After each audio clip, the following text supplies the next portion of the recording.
In this video, we're going to talk about Zoominfo Technologies, ticker symbol ZI.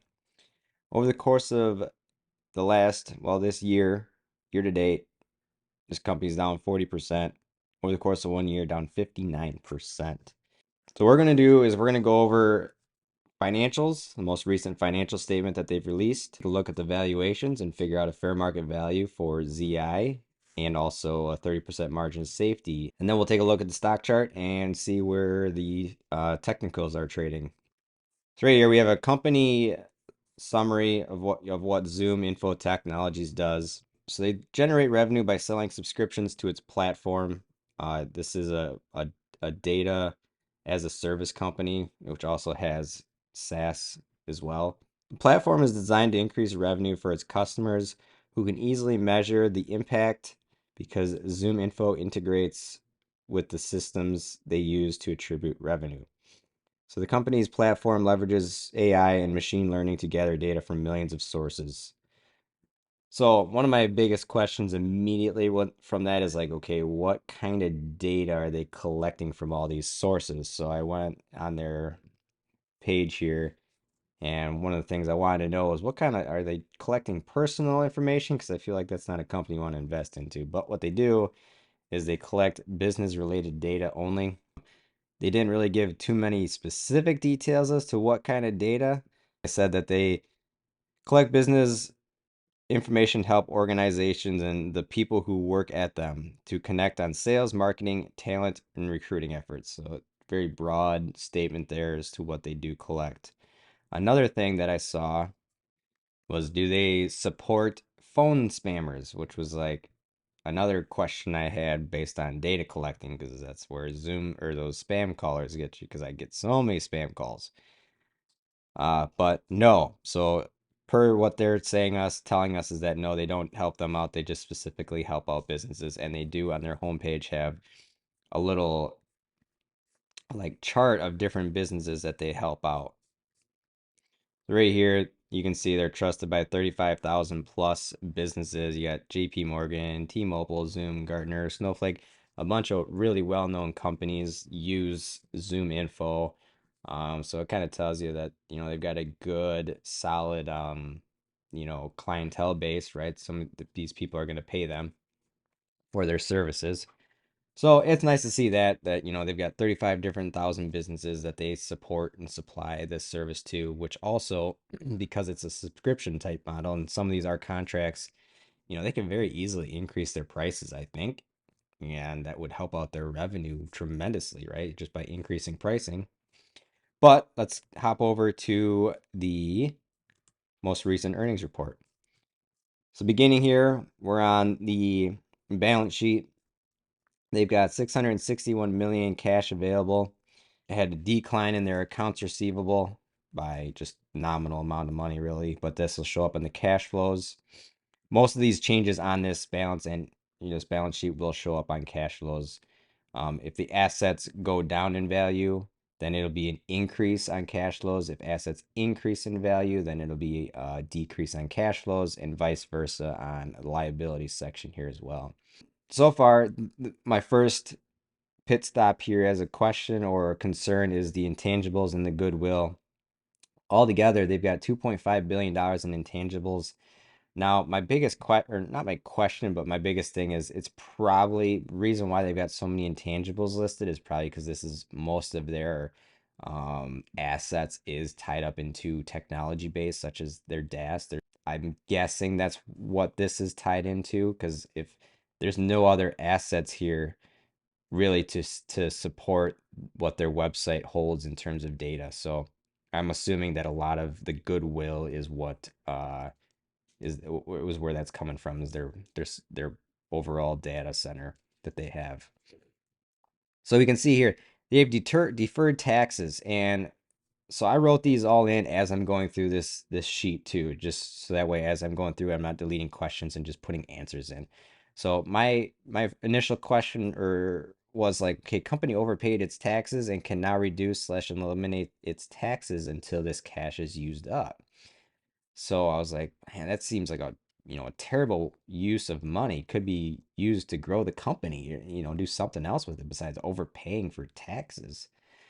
So then, as I'm coming down a little bit further, down into this section, I have this one. This is tax receivable agreements liabilities. And I was like, okay, so these two, basically what they're doing is this company has, I believe, 8 subsidiaries. And typically, once there's multiple subsidiaries, there's a bunch of tax incentives and benefits. So this, because this company has so many subsidiaries, it's a liability initially, right? So it's got all these tax benefits going to these other companies. However, these deferred taxes are offsetting those benefits. So that there's enough deferred tax coming back to cover these liabilities from it's kind of confusing, but it basically it's just an accounting thing, right? That they just their liabilities are covered by their tax deferred assets there. So that's what that is. That this asset is covering this liability. But we can also see here a current portion of this tax receivable agreement is coming due at $44 million. There is 11.3 unclaimed, but it's on the cash flows. So they must have paid out 11.3 of it to their subsidiaries. So as we can see here, accounts payable, accrued expenses, and unearned revenue all here. They're all changed and they're going to show up on the cash flow statement as well. A little further down, long-term debt, same. Deferred tax liabilities, no change. So overall, our total liabilities have stayed the same. Same thing with our overall assets, relatively same and stable. Um, so overall, not too bad, looking pretty good. Earned retained earnings, they're increasing their retained earnings, and a company can use this to buy back shares, do dividends. I don't know why I put but probably not dividends, but put probably dividends or could be dividends, I should say. They can use this to internally fund up and coming asset purchases. They could really, it's just used to improve the business, right? Or give it back to the shareholders. Shareholder equity increased. Always good to see that. So over here on the 6-month side, revenue, they had 16.5% revenue growth year over year. Total gross profit growth of 19.8%. So good to see that their revenue grew more than their gross profit grew more than their revenue. So that means their cost of services and stuff like that is either staying consistent, which we can see is not increasing, and actually went down a bit on the amortization. So 85% gross profit overall, really solid. Sales and marketing ticked up a bit, but that's okay to see. That might bring in more customers, so that way they can, increase their revenues even more. So I like that number. G&A, that ticked up quite a bit, 18%. Not something I want to see personally. Obviously, you need more people to grow the business, but I don't think this should be growing at the same rate as your revenues or above. So I don't really like that number too much. Total operating expenses up 12.5%, obviously mostly because of that. Well, and that too, I suppose, right? So overall, 12.5% growth there. So income from operations, 43% growth. Nice, healthy number there. Our net income is $82.6 million in the last 6 months. EPS was 21 cents. Total stock-based comp was 84 million last 6 months. Keeping it pretty consistent. However, in the cash flows, we'll see that they are buying back shares right now. All right, net income. So that 82.6 comes down to our cash flow statement. And then we have depreciation and amortization. 31.1 of that came from intangibles. Amortization, deferred commission costs, these two offset each other. Equity-based compensation, we saw 84 million. Our deferred income taxes, again, you're going to see these changes before we get to the cash flows, but this is where all the cash moved within the company. So overall, the cash moved, we increased our operating activities by 225 million. Purchase of short-term investments, So they bought more short-term investments to get more interest income from them. So that's good to see.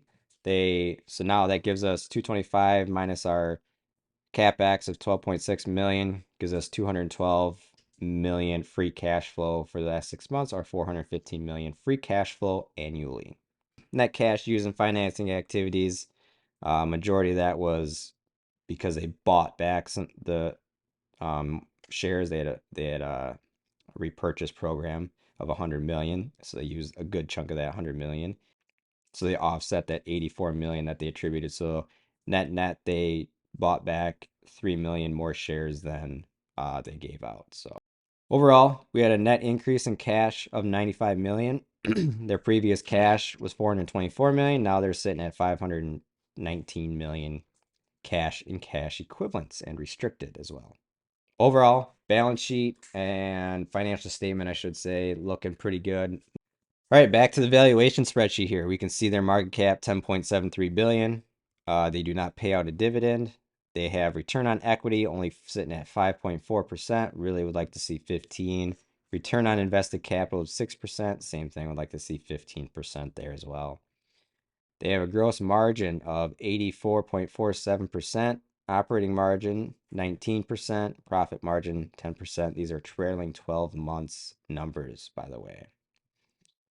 Price target for analysts is $29. Forward revenue of the next 5 years from analysts are sitting at 21%.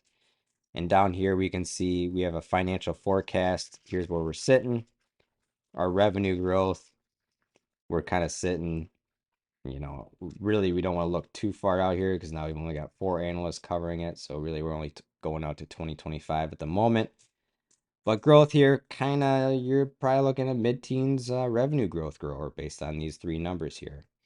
And then EPS growth, kind of same thing. That's obviously not, that's going to skew everything, which I changed on the valuation spreadsheet once we get to that too, by the way. I put 10% in, I do believe, for this year to make it more, accurate, I suppose, more fair. And then 5%, 14%. So the Peter Lynch valuation here, currently we're at a 2.4% return on invested capital, so even worse than the 12-month average. So down here you can see I put 10% in, 5%, 14% for the future EPS growth rate here. So that gives us a Peter Lynch fair value of $2.89 per share. Multiples comparison, we have a few multiples here. Gives us a fair market value based on its peers of $16.63. Our manual PE, we have 25 years basically until we equal our current market cap. Our price to book, 5-year average of 12, currently sitting at 4.5. Our current PEG ratio today is 4. Really, really, really, really expensive. Forward looking though, pretty good, 1.18, almost undervalued. So because this isn't much of a growth company, I gave it a 1.5. Current AAA corporate bond yield is 4.95 because it's intrinsic value of $6.12 per share. Our DCF, we have a weighted average cost of capital of 5.51%. That comes over to here. Perpetual growth rate, 2.5%. Growth rate of future free cash flow of 21%. Our average growth rate of the last 5 years here was 124%. Analysts are expecting this to grow at 21%. So 21% year over year growth rate here gives us a terminal value of 41 billion. Cash and marketable securities, 661 million, and gives us a DCF price of $46.13. Over here, Rule 72, earnings per share, current PE, and our lowest earnings per share growth rate is 9.64. So I put 10% in for our growth rate. We really would like to see a 15% growth rate, but for this company, we're sitting at 10. So 10 goes into 72, 7.2 times. 7.2 goes into 10 years, 1.38 times. So our EPS will double 1.38 times. So 1 time and then 0.3 times. I gave it a 0.9, so 90 cents earnings per share. Fair value is 4.34, 30% margin of safety, $3.04. So overall, on our summary of valuations here, it's given us an average price of $15.24 with a purchase price of $10.66 per share. Overall, on the company, the good side of things, revenues grew 16.5%. That's not bad. 85% gross profit, that's solid. 19.8% gross profit growth, grew more than revenue. Also pretty good to see that, maybe they're increasing their prices on their subscription possibly too. I think they could, and that would grow this company even more, right? So 83% net income growth year over year. Positive free cash flow and added cash to balance sheet while buying back shares at $21.99 per share. That might be a bit of a negative there based on current valuation that we came up with. Obviously, analysts are sitting at $29 per share. So, you know, I guess it depends on, how people are valuing this company. If you wanted, you could take out a few of these numbers, just type these numbers in on your calculator and say, hey, I'd rather use multiples and DCF. Well, that gives you a much higher, um, fair market value. But personally, I like to have as many numbers involved as possible. You know, it is a bit unfair on the Grams valuation because this is more for a cash cow company, which this company really is not. So 500 million share repurchase program was announced this most recent earnings statement. They also have several subsidiaries which they often get tax bennies from, which they do and they are currently getting. The bad side of this company that I saw is just a lot of intangibles because a good portion of their assets was in intangibles, which we also know a good portion, the majority of their business is in an intangible asset, I guess, if you look at it that way, because it is just a data center, which, it's worth something, but, you can't, it's, I don't know, it's a gray area, I think, but that appears to be where they're putting most of their value to their companies and their intangibles, which they can depreciate and amortize over time, which helps out their cash flows. Uh, their general administrative increased 18% year over year. That'd be okay if they grew their revenues by 30% or something like that. So I think the G&A increased a bit too much, but it's not terrible as long as it doesn't continue to grow like that and revenues don't grow with it. Stock-based comp is staying consistent, 84 million. However, they are buying back shares, so this is more of a wash, not really much of a negative. So, I mean, overall in the company, pretty solid. Nothing to really complain about. We can see Zoominfo Technologies is in this channel, depending on how you want to draw your lines. Personally, I like to connect as many of the dots as I can. And we can see we are just sitting right in the middle of this downward channel.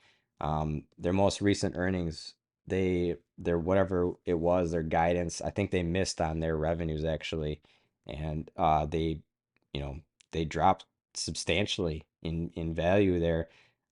They're so far they're kind of holding this range at 17-ish dollars per share.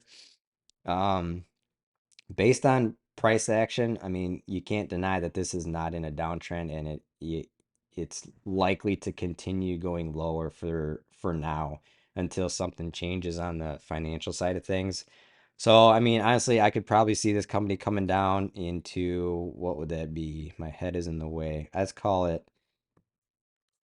you could probably see it down to 12-ish dollars per share, $13 per share maybe, which based on what we came up with for valuation, $10 is a 30% margin of safety, and currently it's based on what we came up with, it is overvalued. However, analysts suspect this to be worth more, like I believe it was $29 per share, which would be up in this range here, right where it was just before earnings came out, really.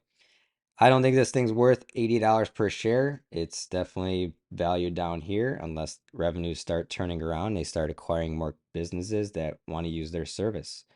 So, I mean, overall, I think they've got they're in a good position, and I think what they could do is increase their subscription costs, which would then obviously increase their revenue, which then would increase their share price.